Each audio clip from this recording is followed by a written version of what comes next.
Hi, I'm Lee Ganim from Ganim's Garden Center. We're at Steve's house to finish our final phase of this renovation of the front of his house. Today we're going to talk about bulbs. We recommend you wait until the temperatures get very cool, the soil gets much colder. We don't want these bulbs to start sprouting up early or being dug up by squirrels or any type of other animals. There are different types of bulbs, and we'll go through the major ones that most people plant. The first set of them here would be the daffodils. These are the Dutch Master. These are the king size bulbs or top size bulbs. These will produce 1 to 2 flowers, and as they get older and older, of course, they produce much more. These we put in either groups or we put them singular. They'll bloom around the first week of April. The second set of bulbs, which are these smaller ones here, these are considered naturalizing bulbs. So if you have a natural area where you don't want the formality of the Dutch Master, for instance, these come in various colors and types. And these you kind of throw out in the yard, and you go out there with one of our augers if you like, and you just dig a hole, put them in, and then they're done. The only one that we can recommend that you can plant this time of the year, of course, are the irises. And irises are not really a bulb, they're a corm. And what you want to make sure is you don't plant them too deep, because they kind of sit on top of the ground. These will bloom next May, and then they'll probably bloom again in August if you treat them properly. So let's get started. We'll set up a couple of demonstrations on how to plant these. We'll start with the iris, which you can actually do right now. The daffodils, tulips, hyacinths, crocus, any of your spring flowering bulbs, as we consider them because they're hardy, will wait until the weather gets much colder, and they'll adapt much better. I think the best location for these irises would be kind of in the back near the foundation, since they're going to get tall and they're going to look a little ratty. So you really don't want them up in the highlight area. Most bulbs tend to look a little mouchade right after they get through blooming. So I think we'll pick a spot along the foundation, and we'll just show you how to plant these 3 irises. All right, the first thing we're going to do is we'll clear away that beautiful mulch that we put down.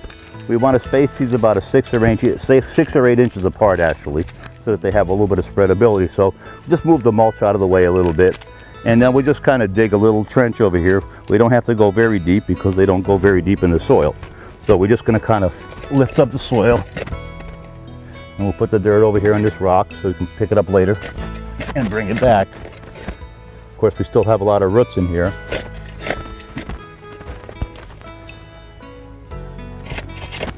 So basically, we just want to create a little bit of a trench. We don't need to add any fertilizer at this time because they're already pretty much loaded up for the season. So now we have our trench. We recommend taking these irises and soaking them overnight. This way here they absorb some moisture. We can always water them too. So basically what you want to do, it's a hands and knees project. You want to set them down into the soil, put them about 6 or 8 inches apart.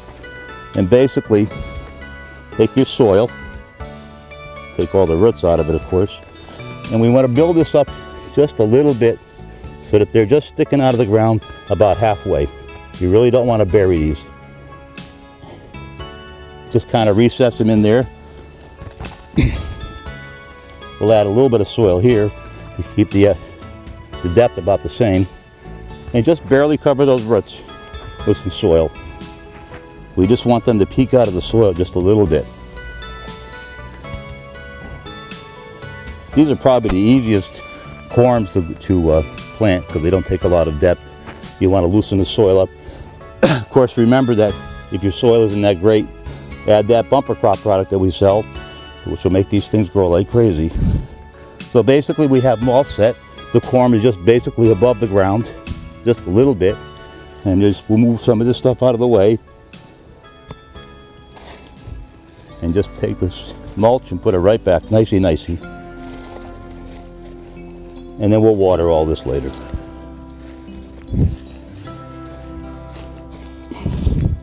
By next spring, these will be all perked up, throwing out new leaves, and you'll have those beautiful bearded iris that people put in their yards, and you always go by their yard and wonder what they did with how they got it in there. So just take your foot, just push them down a little bit. All right, this is the old-fashioned way of planting bulbs, of course. I like doing this because we can dig a nice size hole similar to a shrub. Again, we'll move the mulch out of the way.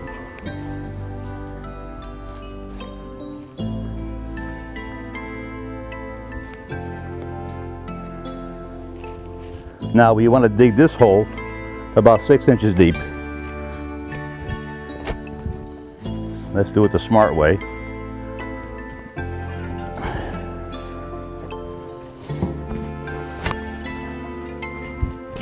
Typically top-size bulbs or large bulbs get planted at least 6 inches deep in the ground. That's so that they'll winter over well and the animals won't get to them. Plus there's a little more insulation when you put them a little deeper. Typically top-size bulbs or large bulbs get planted at least 6 inches deep in the ground. That's so that they'll winter over well and the animals won't get to them. Plus there's a little more insulation when you put them a little deeper. I like to plant these bulbs in odd numbers, either 3 or 5 or 7. This one here will do 3 in. All right, now that we have our hole as deep as we want, we just want to level the soil. Again, if you want to put some soil amendment in there, bumper crop would be a good thing to mix in.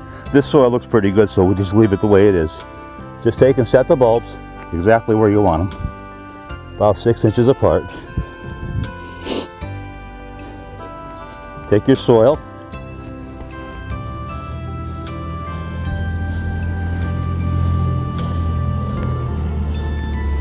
backfill the hole,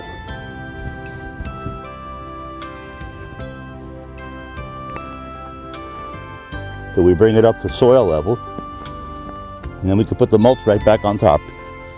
Now we won't know what's there until next spring.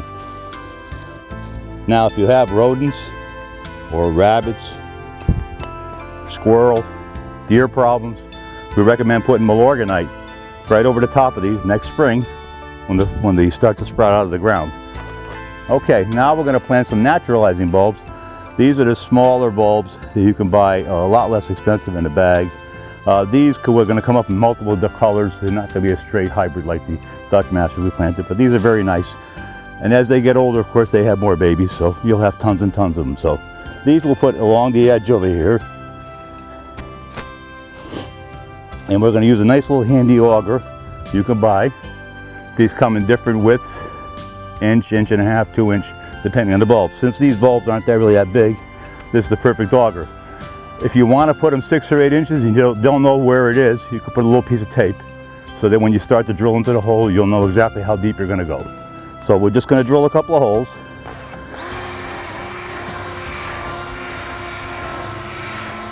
So we want that hole about 6 or 8 inches, just where you see the mark. Merely take the smaller bulb here, push it down as far as you can with your fingers. If you want to dig a little deeper, of course you can do that. And just kind of push it down to the bottom of the hole. Work that soil right back in there, and you're done. Now if you want to do a number of these holes first so you have a spacing factor, you can do that too. Just mark them off 6 or 8 inches apart. By next spring, these will all sprout up with all different colors, and again, they'll sprout from year to year. The other way you can do it, if you don't want to go into this fancy new stuff, is the old-fashioned way of digging a trench about 6 inches deep all the way along, and then just spotting the bulbs and just cover them with the soil, and you're done. So bulb planting really isn't that difficult, and you will reap the harvest of this effort at this time of the year by next spring. This is a very simple way of adding a lot of color early in the spring. You really will enjoy this. Now, if you don't know where you have bulbs, if you have bulbs at home, when they are in bloom next spring, take a picture, because by the time you get ready to plant more bulbs, you won't know where you have bulbs already. But if you can bring your pictures out, you'll know exactly where your voids are, and you can add bulbs to your whole landscape. I'm Lee Ganim from Ganim's Garden Center, and have a wonderful fall season. See you at the Christmas time.